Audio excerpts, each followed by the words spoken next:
Timnas Indonesia yang berhasil masuk dalam babak putaran ketiga kualifikasi Piala Dunia 2026 harus menghadapi negara-negara kuat di Asia.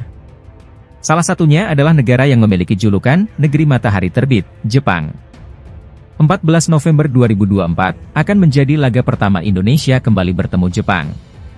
Kali ini, dalam laga bergengsi yang akan menentukan nasib dua negara ini dalam kualifikasi Piala Dunia.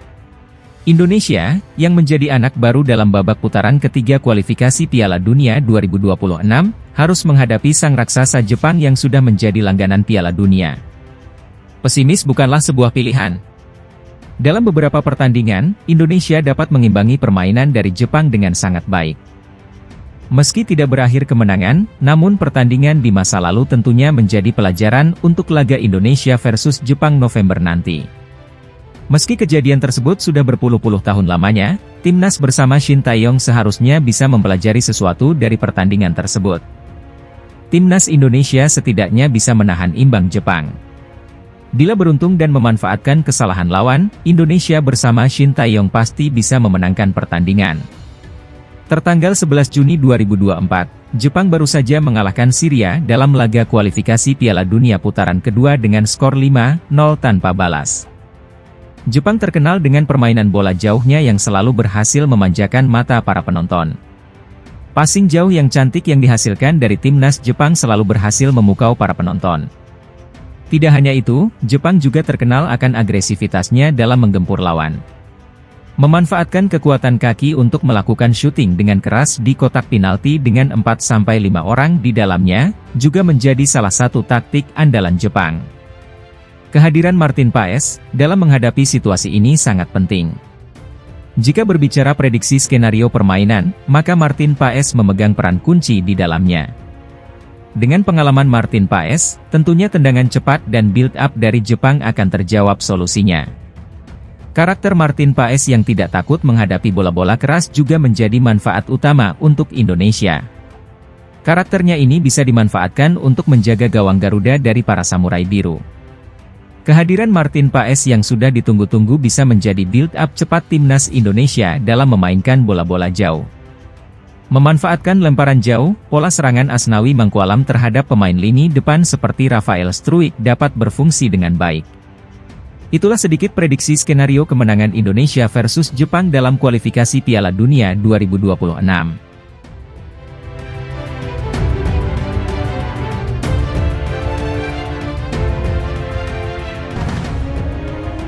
Timnas Indonesia U17 dan U20 Indonesia kembali menunjukkan ambisi besarnya di kancah internasional. Kali ini, mereka mengincar 3 pemain diaspora muda berbakat untuk memperkuat Timnas Indonesia di kualifikasi Piala Asia U20 2025 yang akan digelar di Jakarta pada 25 hingga 29 September mendatang. Menurut manajer Timnas U17 dan U20, Ahmad Zaki Iskandar, 3 pemain yang dibidik tersebut adalah tim Henry Victor Gepens, Hinoke Mauresmo Johannes, dan Dion Marks. Ketiganya sebelumnya telah menunjukkan performa gemilang bersama Garuda Muda di ajang Piala Toulaun 2024. Yang 3 nama kemarin yang kalau Jens Raven kan sudah masuk, ini di luarnya. Itu ada tim, kemudian ada Hinoke Mauresmo, dan satu lagi Dion. Itu yang direkomendasikan untuk dihadirkan, ujar Ahmad. Ketiga pemain tersebut bukan satu-satunya diaspora yang diincar PSSI. 2 nama lain, Welber Jardim dan Sven Yel, juga menunjukkan potensi besar di Piala Toulaun 2024. Namun, Ahmad menegaskan bahwa proses naturalisasi ketiga pemain ini masih dalam tahap awal. Nanti kita lihat proses kewarganegaraan Indonesianya seperti apa. Karena dikejar waktu, berkasnya harus segera dilengkapi, tuturnya. Kualifikasi Piala Asia U20 2025 menjadi batu loncatan penting bagi Timnas U20 Indonesia untuk melaju ke putaran final di Uzbekistan tahun depan. Tim Garuda Muda tergabung di grup F bersama Maladewa, Timor Leste, dan Yaman. Mampukah trio diaspora baru ini membawa angin segar bagi kekuatan Timnas U20 Indonesia? Patut dinantikan kelanjutan kisahnya. Pengundian grup kualifikasi Piala Asia U20 2025 telah selesai. Timnas Indonesia U20 tergabung di grup F bersama Yaman dan Timor Leste. Pertandingan kualifikasi akan dilangsungkan di Indonesia pada 25 September, 18 Oktober 2024. Sebagai tuan rumah grup F, Indonesia akan mengawali laga melawan Maladewa pada 25 September 2024.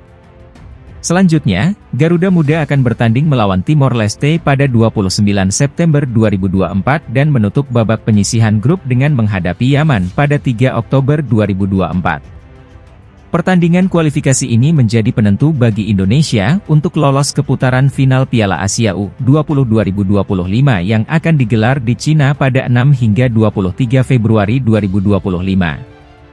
Timnas U20 harus meraih hasil maksimal di kandang sendiri untuk meraih tiket ke putaran final.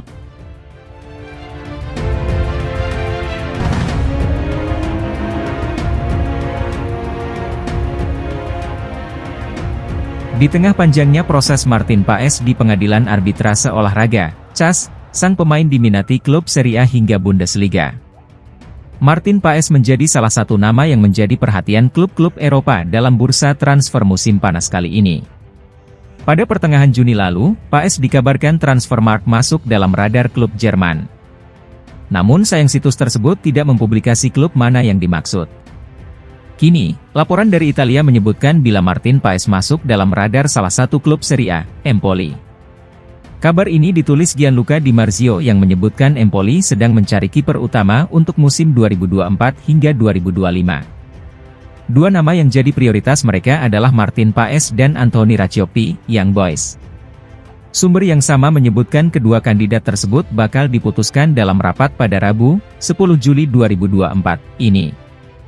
Bukan operasi yang mudah, namun pada 10 Juli akan dilakukan rapat, tulis Gianluca Di Marzio. Untuk memahami kondisi kemungkinan transfer, Paes atau Racciopi, tambahnya.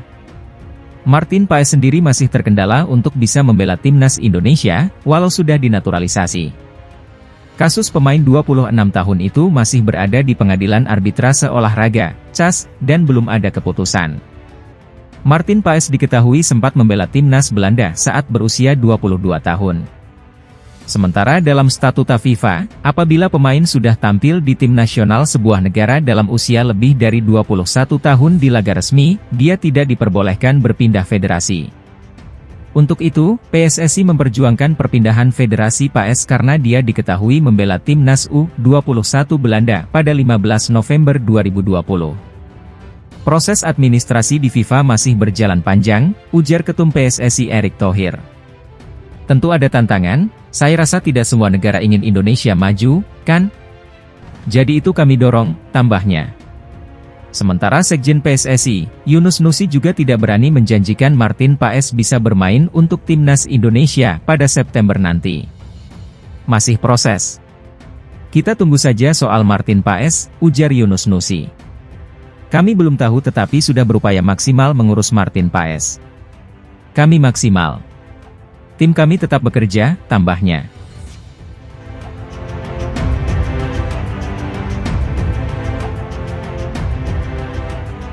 FIFA tiba-tiba menyoroti timnas Indonesia yang berhasil lolos ke putaran ketiga kualifikasi Piala Dunia 2026 zona Asia. Timnas Indonesia lolos ke putaran ketiga kualifikasi Piala Dunia 2026 zona Asia sebagai runner-up grup F di bawah Irak. Pada putaran ketiga kualifikasi Piala Dunia 2026 zona Asia nanti, timnas Indonesia bergabung di grup C. Skuad Garuda akan menghadapi lawan-lawan yang lebih tangguh dari babak sebelumnya, seperti Jepang, Australia, Arab Saudi, Bahrain, dan Cina. Banyak pengamat hingga media luar negeri yang meragukan pasukan Shin Taeyong bisa berbicara banyak di putaran ketiga nanti.